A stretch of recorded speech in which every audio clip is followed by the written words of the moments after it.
more people that buy the token, price goes up. Just telling it's demand and supply economics. More users on the platform, more people that will buy the token, price goes up.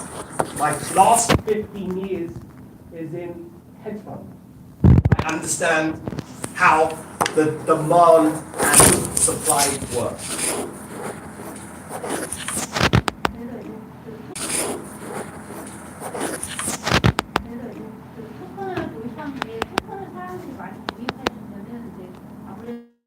What happens is, I understand.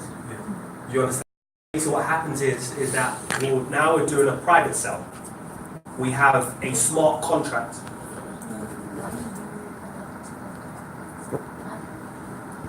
Want to use booking? Good. Because every time you create a document, an invoice, a purchase order, a credit memo, and you send it to your client, it's registered on the blockchain. Number one.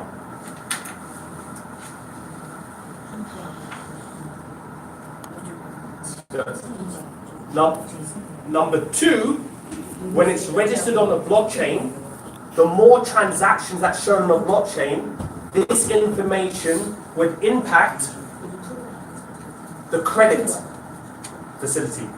Do you understand, sir?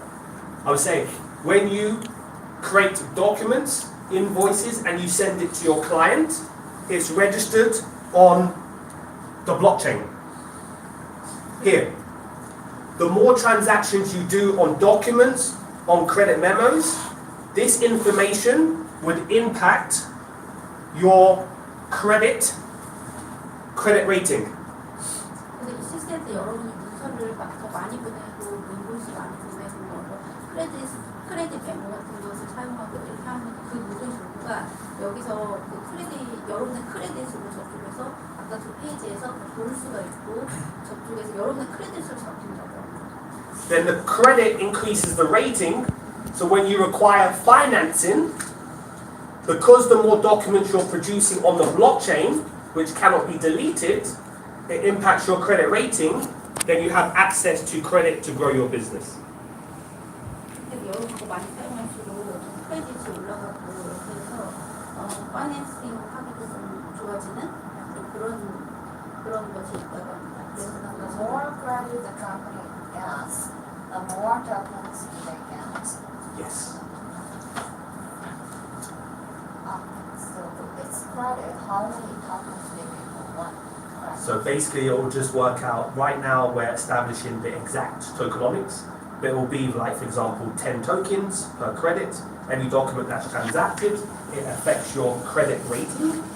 Then your credit rating will then mean that a partner, you will have a credit rating, so you can provide this information if you want to a partner to show this is your rating. Yes? When you go into business with someone, the first thing they say to you is, how long have you been in business for? 매일 크레딧이랑 10개의 토큰을 준다고 그때 여러분이 문서거래를 되게 많이 하고 이렇게 여러분의 크레딧이 그렇게 높아져서 나중에 파트너한테 내 크레딧이 이 플랫폼에서 지금 어느 정도 된다라고 정도를 이제 여러분 보여주면서 자기의 어떤 실용법 같은 것을 증명할 수 있어요. And what you do, you don't want to send them your private information to a partner. But what you can do is you send them the transactions on the blockchain because it's pseudo anonymous. So is it possible to mine your tokens? Then you combine the tokens. Exactly. So if you say with the rating, you don't want to provide your private information to a new partner, but you can provide the transactions on the blockchain to your partner for them to see all of the transactions you're doing in Calero. 그래서 여러분이 여러분의 실질적인 어떤 자금 같은 것을 개인적으로 보여주고 싶지 않다면 여기서의 그런 어떤 자기가 거래를 문서거래를 어느 정도 했는지 인보이스 얼마나 주고받고 이런 걸 했는지로 여러분이 또 그걸 보여줌으로써 신용을 내가 이 정도 된다 크레딧을 여러분이 또 보여줄 수가 있게끔 우리는 파트너한테. So next year, what will we charge each company for 1 month service? Good question. So basically we're going to play it per head, so per employee. So if there's a company with per head, it will be, for example, $20 to use the document $20. per person, to use the document automation and payments section. And then when you start using the network fraud and risk, it's going to be a higher price. But if you bought the Calero tokens, you'll be able to use all of this for free. How many cloud tokens do they need? So basically, we're going to actually work this out based on the structure, and this I can provide you information afterwards, an exact amount if you want. 그래서 지금 현재는 이 서비스를 100군데서 사용하고 있지만 돈을 내라고 안 해도 무료로 사용하고 있기 때문에 근데 이제 앞으로 아까도 설명했듯이 앞으로 이제 돈을 내라고 그 사람들한테 계속 이제 찰징을 앞으로 할 건데 그때 한 사람당 예를 들어서 문서 부분, 그다음 결제 부분 그 두 가지 서비스를 이 플랫폼에서 사용한다 그러면 20%를 이제 요구를 하려고 할 거라고 하십니다. 근데 이제 리스크 부분이나 네트워크 부분이나 그런 부분은 이제 20%이 아니고 훨씬 더 높은 가격을 앞으로 책정하고 생각하고 있고요. 근데 만약에 여러분이 토큰이 있다, 토큰이 있으면 리스크 네트워크 그런 부분도 이제 공짜로 사용할 수 있는 그렇게 될 거라고 싶어요. 토큰 있는 사람.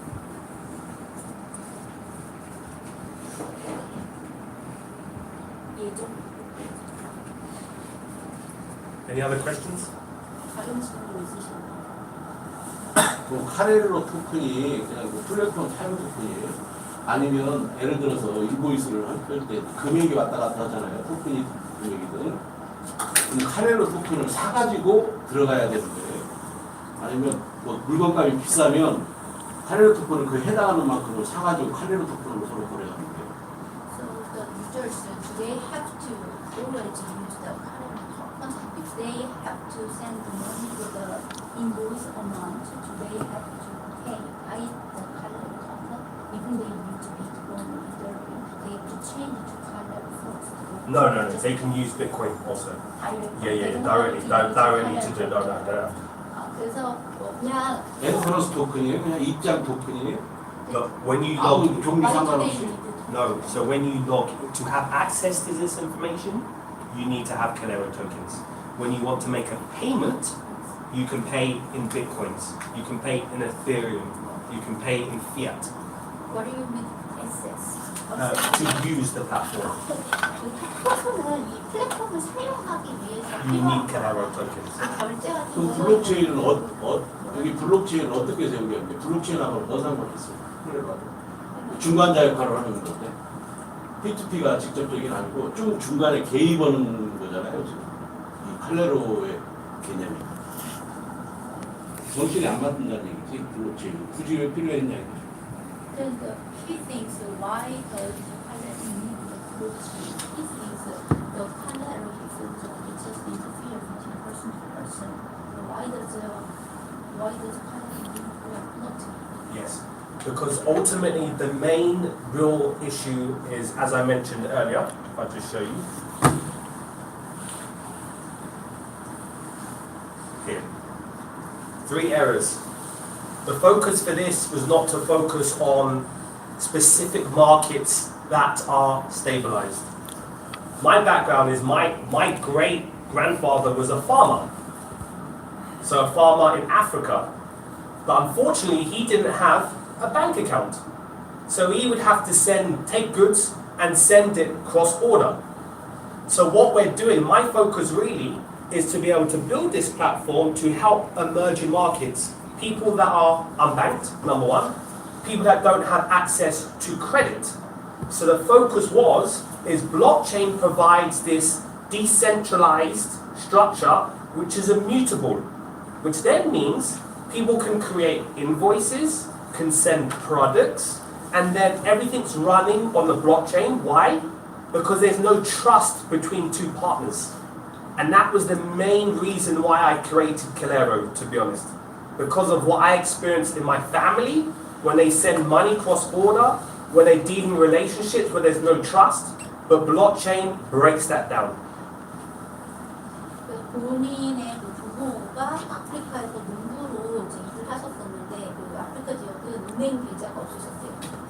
부모가. 그래서 이런 이제 이거는 이제 서쪽이 아니라 이런 아프리카나 좀 다른 지역들 이머징 마켓에서 은행 계좌가 없을 때는 어떻게 해야 되냐면 국경으로 막 돈을 사람을 시켜서 보내거나 이런 식으로 이제 해서 결제가 이루어지기 때문에 이제 본인의 어떤 개인적인 어떤 삶의 그런 백그라운드에서 본인이 이걸 처음 만들 때 어떻게 생각해요? 인간과 인간이 결제를 할 때 믿을 수 있냐?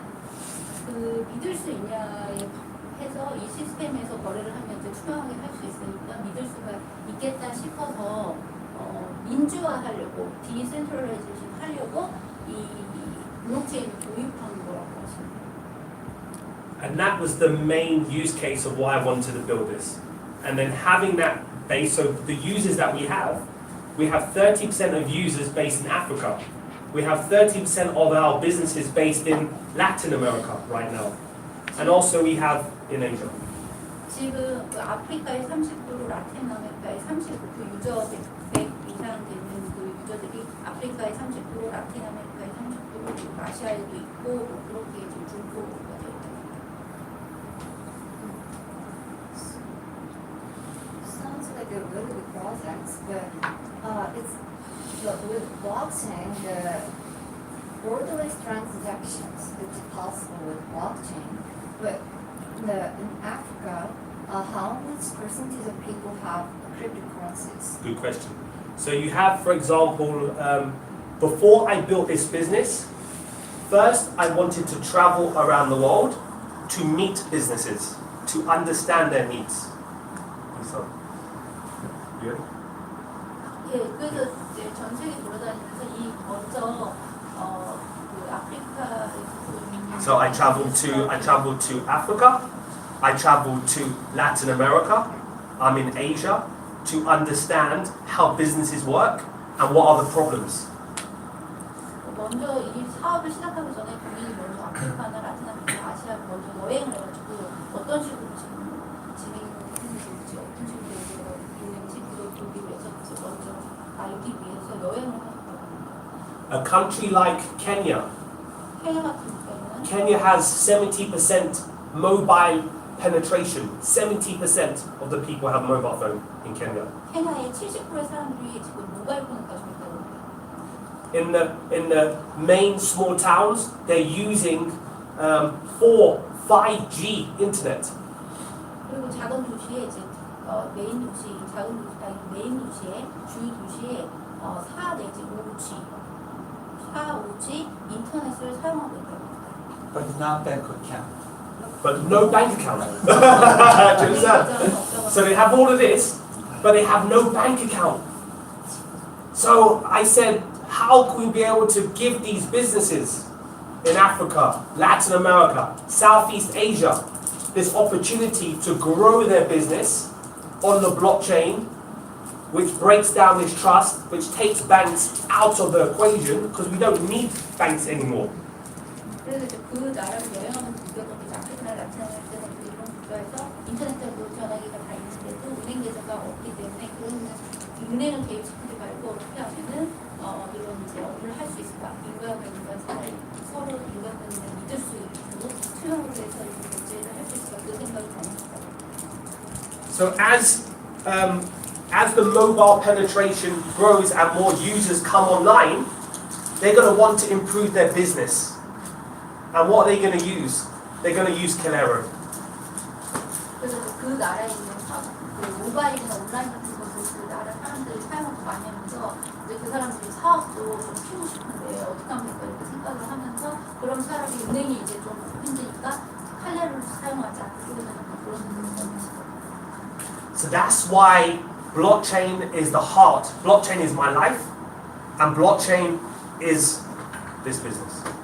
그래서 본인은 이제 백그라운드도 아프고 그래서 블록체인이 본인의 삶이고 그래서 자기가 이 시스템을 만들었다. I hope that answers your question, sir.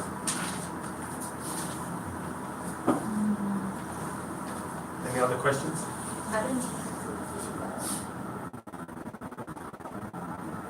For Africans who have bank accounts, they sometimes have to keep their value Under the bed, in somewhere. the, Yes. in the token, Yes. because if they might they might have a difficulty in exchange their token to Yes. money for a long time. That's why I think in that case, token value should be stable. Yes. But I think this token has this token is very volatile Yes. because this is not this token has not any aversion or stability. Yes. So So how why don't you make two tokenized systems stable and variable? So basically what we're looking at is obviously what's happening in Bitcoin, Ethereum, it's very volatile, I agree, yes? But what tends to happen in a country like Zimbabwe, Zimbabwe has hyperinflation, these dollars. 그래서 지금 그 아프리카나 이런 쪽에 은행 계좌가 만들 수 없기 때문에 토큰이 이제 쓰면은 이제 좋을 것 같긴 한데 물론 그 토큰을 갖고 이렇게 하려면 안정이 돼 토큰의 가격이 안정이 돼 있어야 되는데 사실 뭐 비트코인이나 이더리움 가격은 좀 변동이 심하지 그렇게 안정적이라고 생각하지 않습니다. 근데 짐바브웨에서는 Hyperinflation. That means it's more volatile than Bitcoin, the currency in Zimbabwe, in Venezuela, yes? 그래서 베네수엘라랑 짐바브웨 같은 그 인플레이션의 그 변동폭을 오히려 이런 토큰이나 이런 코인의 변동폭보다 훨씬 크다고 합니다. 그래서 오히려 그쪽 나라에서 더 안정적인 오히려 토큰을 먹을 때 더 안정적으로 생각합니다. Which means they would use for payments Calero, pegged against Ethereum, pegged against Bitcoin. That's one aspect. Number two, regarding stabilization, the more users we have in our platform that will use it for their business, for import, export, for payments, it will be stable but will also grow. 그래서 이제 그쪽 나라에서는 The value, the price. 그쪽에서는 이제 결제를 할 때 그쪽 사업을 결제를 할 때 이거나 비트코인 더 사용할 수 있을 것 같고요. 그 다음에 이제 더 많은 사용자가 이 플랫폼에 그리고 더 많은 시스템이 이 플랫폼에 이루어진다면 안정성이 훨씬 더 높아지지 않을까 그런 생각하고 있습니다. Did I answer your question, madam? Good. Very good. Any other questions? 다른 질문도 있으신가요? If you transfer fiat money from the payments, Yes. is it possible to Yes. send fiat money? Yeah, so we will be adding Stripe, so payments, so you can be able to transfer fiat to buy the tokens. You mean to buy tokens, or you mean to use it to send to clients? Which one? So means they need to make remittance Yes. to pay for their goods. Yes. So you said the payments, cryptocurrencies can be used for payments. Yes. Also, fiat money can be used for I agree. payment. So how is it possible for fiat money to be used for payments? So basically, Without the middleman bank, yes. and without the bank, can they transfer fiat money to other countries? So basically, what the aim is now is what you're finding is that in Kenya, for example, they use M-Pesa, and M-Pesa is a online wallet which enables you to send money from one country to the next without a bank being involved. It's called M-Pesa. Anyone heard of that? M-Pesa? It's a digital wallet in Kenya that 90% of the population use. Is it considered to be a fiat money? It's considered to be a digital payment that's used to pay for goods, that's used to send money cross-border, that's used really for their business. So the M-Pesa equivalent for payments is which will integrate into the platform. You never know. Not US dollar. Yeah. Just US dollar can be used in this platform. So that's the long-term aspiration for fiat to be integrated, to be used. But right now it's crypto, but fiat will also be added to payments. M-Pesa. 케냐의 엠파서라고 디지털 우리나라에 올려져 있는데 이제 지금은 아닌데 나중에 그런 통합이 일어나고 또 피아트 그런 서비스 하고 달러도 여기서 사용할 수 있겠다 그런 바람이 있다고 싶고 상품이나 이제 그 국경 결제 같은 것을 케냐에서는 90%의 사람들이 엠패스를 사용한다고. We're 지금 also 현재 여기서는 그냥 그런 이제 크립토커런시로 결제했어요. 앞으로는 이제 USDT도 됐으면 좋겠고 할수 있었으면 좋겠다. we're also in talks. Just tonight. Where's the image? Here. Is this image? This one. This one. Does anyone know this?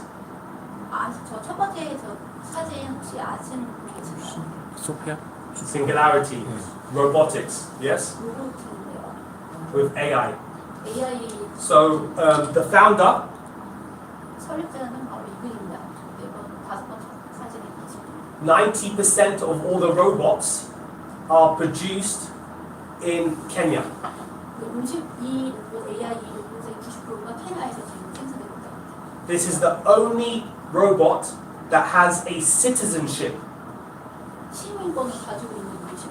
전 세계 지금 Singularity. 우리나라도 한번 왔을 시민권이 있는 분이죠.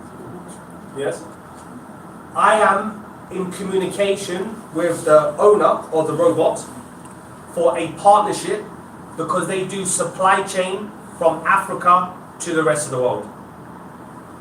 And we want to help them with their business. 본인이 이 AI 로봇을 개발한 오너 이 회사 오너를 이제 만나서 파트너십 하고 싶었거든요. 왜냐면 서플라이 체인을 이제 전 세계로 풀고 싶어서 그 오너를 이제 만나러. So it just tells you that where we are already as small, but by next year we're going to be a massive organization and we're going to empower the whole world to be able to use our product. 근데 여러분이 이런 여러 가지 계획을 보셨는데 지금 현재는 회사가 작지만 내년에 더 크게 이제 성장하고 그리고 나중에 이제 전 세계에 확장을 할 생각을 하고 계십니다. Okay. Any other questions? I think we're more or less done now. Any last question? 마지막 질문. No. Okay. I think we have is Joseph around? The raffle price.